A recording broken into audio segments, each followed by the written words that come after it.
क्या चर्चा हो रही है गाँव में, क्या कर रहे हैं लोग बैठ के? बस गांव में चर्चा, वैसे तो सब कुछ बढ़िया है। ये जो नया बिल वगैरह का जो चल रहा है ना, ये पास हुआ, इनको लेके कंफ्यूजन है। तो सारे गांव वाले यहाँ इकट्ठे बैठे हैं, थोड़ा आप आ ही गए हो तो चर्चा कर लेते हैं उसी के बिल्कुल रिगार्डिंग। ज़रूरी है और अच्छे बिल हैं, इसकी चर्चा होनी। जी जी बैठ। नमस्कार आप सबको, मेरा नमस्कार। बैठो साहब।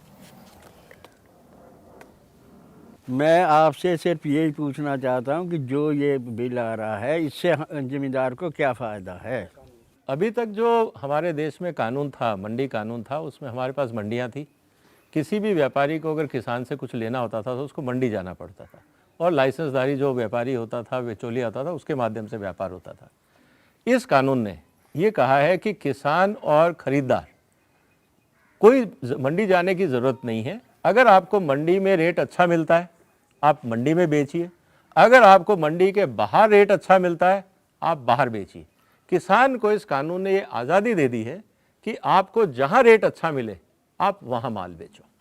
पहले भी ये कानून है और अब भी कानून है, और इन नए कानून से हमें क्या फ़ायदा होने वाला है? जैसा आपने कहा कि किसान को फ़ायदा क्या होगा नए कानून से, अब जैसे सबसे बड़ी बात है, किसान को दाम चाहिए। सो ये जो कानून है आपका, इसने आपको ये आज़ादी दी है कि आप जैसे सिर्फ पहले बाज़ार में मंडी जाके व्यापार करते थे, अगर आपको लगता है कि मंडी के बाहर भी अगर आपको अच्छा रेट मिल रहा है और आप उसको दे के खुश हैं, या आप किसी और व्यापारी को या डायरेक्ट मिल को या किसी होटल को, किसी कंपनी को, किसी एक्सपोर्टर को, जिसको भी आपको देना है, आप उससे सौदा कर सकते हैं और अपने व्यापार के हिसाब से जहाँ अच्छा रेट मिले वहाँ से आप सौदा करें और अपना मुनाफा कमाएं। तो ये जो आज़ादी है, ये जो पहले नहीं थी, ये इस कानून ने आपको दे दी है। अब से पहले जो सिस्टम चला आ रहा है उसके हिसाब से किसान से माल आढ़तिया खरीदता था। अब ये नया जो कृषि कानून आया है, इसके अनुसार किसान से कौन कौन माल खरीद सकता है, या किस किस को किसान अपना माल बेच सकता है? जैसा आपने कहा कि पहले हमें मंडी जाना पड़ता था, अब इस कानून के हिसाब से ये है कि आप जहाँ चाहे वहाँ व्यापार कर सकते हैं। अभी आप जैसे हम लोग बैठे हैं यहाँ पे, घर में बैठे हैं, खेत में बैठे हैं, होटल में बैठे हैं, कहीं गोडाउन में माल पड़ा है, आप व्यापारी को वहाँ बुलाइए, अपने खेत पे ले जाइए, या वो आप उसके चले जाते हैं। जहाँ आपको सुविधा हो वहाँ बैठ के आप आपस में सौदा करें, रेट तय करें और आगे बढ़ें। आपको मंडी का इंतज़ार नहीं करना, चाहे वो छुट्टी का दिन है, रात का समय है, दिन का समय है, मंडी चालू है, बंद है, उससे आपको कोई लेना देना नहीं। जहाँ आपको सुविधा मिले, व्यापारी के घर पे, आपके घर पे, मंडी के ऊपर, गोडाउन में, साइलों में, जहाँ आप चाहें, ये सुविधा इस कानून ने आपको दे दी। जो नया कानून आया, इसमें ज़मींदार कौन कौन सी चीज़ को बेच सकता है? जैसे ये कहा जाता है कि साहब कौन सा हम सौदा कर सकते हैं, क्या सिर्फ फसलें होंगी, क्या सिर्फ दालें होंगी, क्या सिर्फ अनाज होगा? इस कानून के हिसाब में ये लिखा है कि जो भी चीज़ किसान पैदा करता है, चाहे वो अनाज है, दालें हैं, तिलहन है, मुर्गी है, अंडा है, मछली है, वूल है, जूट है, कॉटन है, जो भी चीज़ किसान पैदा कर सकता है, आप इस नए कानून के हिसाब से उसमें सौदा कर सकते हैं, और उसके लिए मंडी जाना ज़रूरी नहीं है। जहाँ आपको सुविधा हो वहाँ आप सौदा कर सकते हैं। तो ये जो आज़ादी है, ये इस कानून ने आपको दी है। जी पहले तो किसान किसान था ही जैसे, लेकिन नए कानून के हिसाब से एफपीओज़ को, कॉर्पोरेटिव को, किसान को क्या माना जाएगा? आपने जो पूछा कि पहले जो किसान की एक परिभाषा थी, नए कानून के हिसाब से किसान कौन है?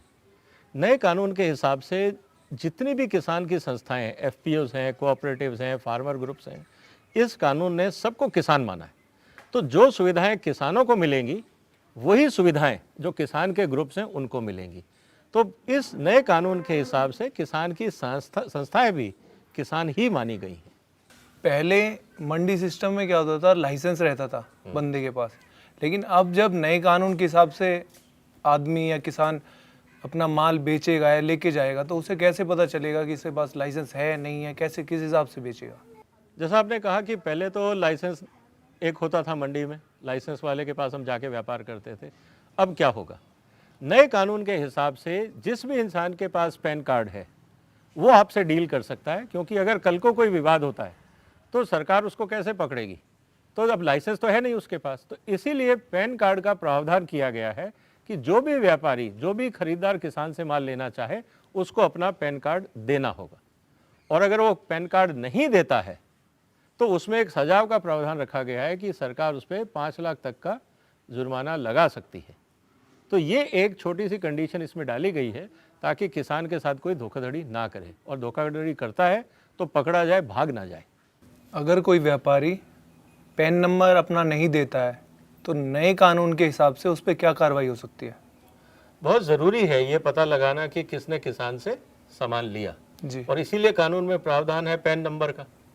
अगर कोई व्यापारी पैन नंबर नहीं देता है, रसीद पे पैन नंबर नहीं लिखता है, तो ये कानून का उल्लंघन है जी। और ऐसे व्यापारियों के खिलाफ कानून के हिसाब से कार्रवाई हो सकती है, उस पर 5 लाख रुपए तक का जुर्माना भी हो सकता है। अच्छा अच्छा। और उसका पूरा पर्पज ये है कि हर तरह से हम किसान को सुरक्षित रखना चाहते हैं ताकि कोई किसान के साथ धोखाधड़ी ना कर सके। जब हम आड़ती के पास अनाज ले जाते हैं, बाजरा गेहूं जो भी ले जाते हैं, ये पैसा आड़ती हमको तुरंत दे देता था। अब सरकार जो नया कानून है, ये पैसा कब देगा? कानून बहुत क्लियर कहता है, माल उठाने से पहले पैसा दीजिए, अगर उस समय आपके पास पैसा नहीं है रसीद दीजिए, और 3 दिन के अंदर अंदर जो आपका हिसाब बनता है वो किसान का चुकाइए। पहले जो मंडी में हम अपना माल ले जाते थे उसकी फीस लगती थी, अब क्या होगा? आपने पूछा कि पहले जो मंडियों में माल बेचते थे तो उसकी मंडी फी लगती थी, ठीक है। नए कानून के हिसाब से ये कहा गया है कि अगर आप मंडी के बाहर सौदा करते हैं तो किसी भी तरह की कोई फीस नहीं लगेगी, ना आप पे लगेगी ना आपके खरीदार पे लगेगी।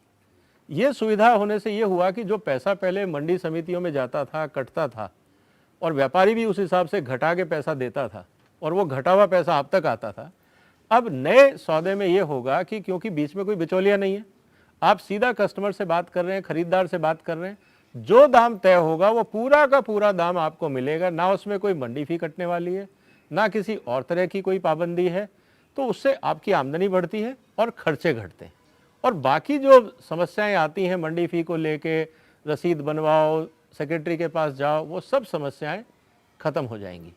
तो इससे जो उम्मीद ये है कि जब व्यापारी डायरेक्ट आपके पास आएगा, आप व्यापारी से बात करोगे, तो जो आमने सामने सौदा होगा वो पूरा पैसा आपको मिलेगा।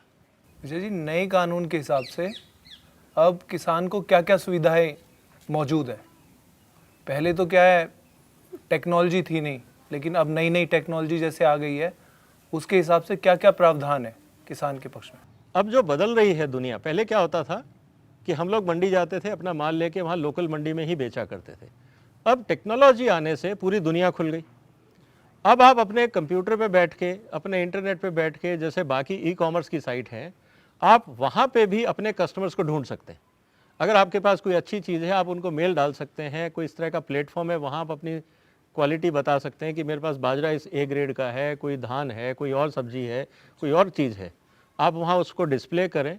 आपको बायर ज़रूरी नहीं है कि लोकल मंडी का मिले, जिसको भी लगेगा ये चीज़ अच्छी है, रीज़नेबल रेट है, वो आपसे बातचीत करेगा, आपका सौदा कर सकता है। तो आने वाले समय में किसानों को पूरी दुनिया का एक्सेस मिल जाएगा टेक्नोलॉजी प्लेटफॉर्म से। इसीलिए भारत सरकार का एक प्रयास ये है कि हम मंडी के साथ साथ, मंडियाँ तो रहेंगी, मंडी के साथ साथ हम एक इलेक्ट्रॉनिक ट्रेडिंग प्लेटफॉर्म भी बनाएं कि अगर किसान मंडी के बाहर व्यापार करना चाहता है, दुनिया में किसी कोने में व्यापार करना चाहता है, तो वो उसको कर सके। तो पूरा जो दुनिया है वो आपके लिए बाजार बन जाएगा। अब ये नए कानून के हिसाब से अब जो कंप्यूटर से या ऑनलाइन जो हम माल बेचना चाहते हैं, अगर इसमें कोई गड़बड़ी या कोई चीटिंग हो जाती है तो उसके लिए क्या कानून, क्या प्रावधान है, क्या कानून है? जो इलेक्ट्रॉनिक ट्रेडिंग प्लेटफॉर्म है, यहाँ पे बायर और सेलर, आप और व्यापारी आमने सामने तो है नहीं। इस स्थिति में अगर किसी तरह का कोई धोखाधड़ी ना हो, उसके लिए जो प्रावधान बनेंगे इलेक्ट्रॉनिक ट्रेडिंग प्लेटफॉर्म के, उसमें जो खरीदार होगा उसका पूरा डिटेल्ड रजिस्ट्रेशन सरकार करवाएगी। उसमें कोड ऑफ कंडक्ट होगा कि आप किसान को क्या कहेंगे, क्या नहीं कहेंगे, ताकि धोखाधड़ी ना हो। और जो सुविधाएं होंगी वो उसमें सब लिखी जाएंगी, ताकि किसान के साथ किसी भी तरह की कोई अपरिचित घटना या किसी तरह का कोई ऐसी बात ना हो जाए जिससे उसको नुकसान हो जाए। और अगर कोई जानबूझ के इस तरह की हरकत करता है तो उसमें प्रावधान है कानून में कि ऐसे लोगों पे 10 लाख रुपए तक का जुर्माना, और अगर वो फिर भी नहीं सुधरता है तो रोज का 10,000 रुपए का जुर्माना, ये प्रावधान भी इस कानून में किया गया है।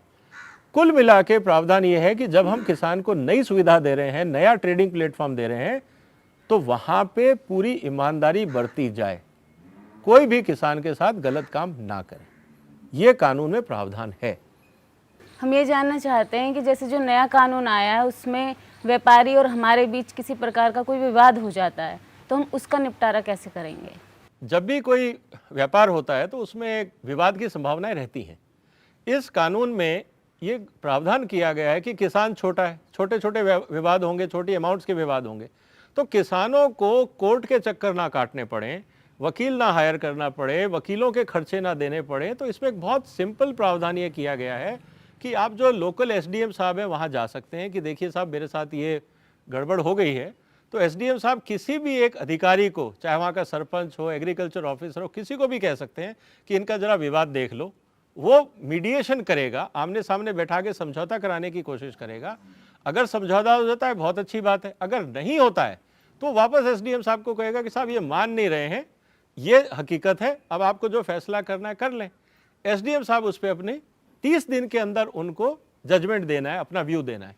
अगर आपको मान लीजिए एसडीएम साहब की बात से संतुष्टि नहीं है तो आप उनके जो बड़े अधिकारी हैं उन तक जा सकते हैं। तो बगैर कोर्ट गए, बगैर खर्चा किए 30 दिन के अंदर आपको समस्या का समाधान मिल जाएगा। पहले सिस्टम में कोर्ट जाना पड़ता था, कोर्ट के खर्चे थे, फैसला कब आएगा ये किसान को कभी पता नहीं लगता था। और 10,000 20,000 का अगर झगड़ा है तो उसके लिए आप कितना खर्चा करेंगे। तो ये जो प्रावधान है कोर्ट में, ये इम्पॉर्टेंट है। ये जो भारत सरकार का जो नया कानून आया है ये आपके लिए नया है। इसमें बहुत सारे प्रावधान हैं जिससे किसानों को, जो पहले सिर्फ एक मंडी थी, अब आपके लिए पूरा बाजार खोल दिया गया है। लेकिन इसमें कुछ चीज़ें ऐसी होंगी जिसमें समझने में शायद आपको टाइम लगेगा। बहुत सारे लोग आपको बहुत तरह की चीज़ें सिखाएंगे। मेरा निवेदन ये है आपसे कि जब भी कोई नया कानून आता है तो आप खुद उसको पढ़ने की कोशिश करें, आपस में चर्चा करें, समझने की कोशिश करें, बहकावे में ना आए, ये बहुत ज़रूरी चीज़ है। और आने वाले समय में आप देखेंगे कि वक्त के साथ साथ चीज़ें सुधरेंगी और वो जो किसानों की समस्याएं हैं उन पे ध्यान दिया जाएगा। और आने वाले समय में सबका प्रयास यही है कि देश की खेती और किसान समृद्ध हो और आगे बढ़े। आप लोगों से मिले बहुत बहुत अच्छा लगा और बहुत बहुत धन्यवाद, आप लोगों ने टाइम दिया और बहुत अच्छी चर्चा रही, बहुत कुछ सीखने को मिला आप लोगों से। सौरभ, आपका भी धन्यवाद, फिर मिलेंगे। ठीक है किसान भाइयों, नमस्कार। अभी आपने हमारे किसान साथियों के साथ एक चर्चा सुनी, बहुत सारे महत्वपूर्ण सवाल निकल के आए। उनमें से कुछ के ऊपर मैं विस्तार से चर्चा करूंगा ताकि आपको इन सब सवालों के जवाब ढंग से समझ में आ जाएं। किसान भाइयों, अक्सर ये पूछा जाता है कानून की ज़रूरत क्या थी। जैसे बाकी व्यापारों में जो मैन्युफैक्चरर है उसको इस बात की आज़ादी है कि वो कहाँ अपना सामान बेचे, ये वो चूज़ कर सकता है। जहाँ सही दाम मिले वहाँ वो अपना सामान बेच सकता है। कानून इस बात की इजाज़त देता है कि मंडी के बाहर, चाहे आप अपने खेत पे, वेयरहाउस में, गोडाउन में, साइलों में, बायर की फैक्ट्री में, जहां आपको उचित दाम मिलता है आप वहां बेच सकते हैं। मंडी के बाहर का जो क्षेत्र है वो सारा इस कानून के हिसाब से व्यापार के लिए सुरक्षित है और अलाउ किया गया है। नए कानून के हिसाब से एपीएमसी में कोई बदलाव नहीं किया गया है। जिस तरह से एपीएमसी पहले काम करती थी आगे भी करेंगी। एपीएमसी राज्य सरकारों का अधिकार क्षेत्र है और वो राज्यों के अधिकार क्षेत्र में ही रहेंगी। जो किसान चाहें वो एपीएमसी में जाके भी अपना सामान बेच सकते हैं। किसी तरह की कोई पाबंदी नए कानून में नहीं है। बहुत सारे किसान भाई पूछते हैं एमएसपी का क्या होगा। एमएसपी की प्रक्रिया जैसे पहले इस देश में चलती थी आगे भी चलती रहेगी। इस कानून का एमएसपी पे किसी भी तरह का कोई हस्तक्षेप, कोई प्रभाव नहीं है।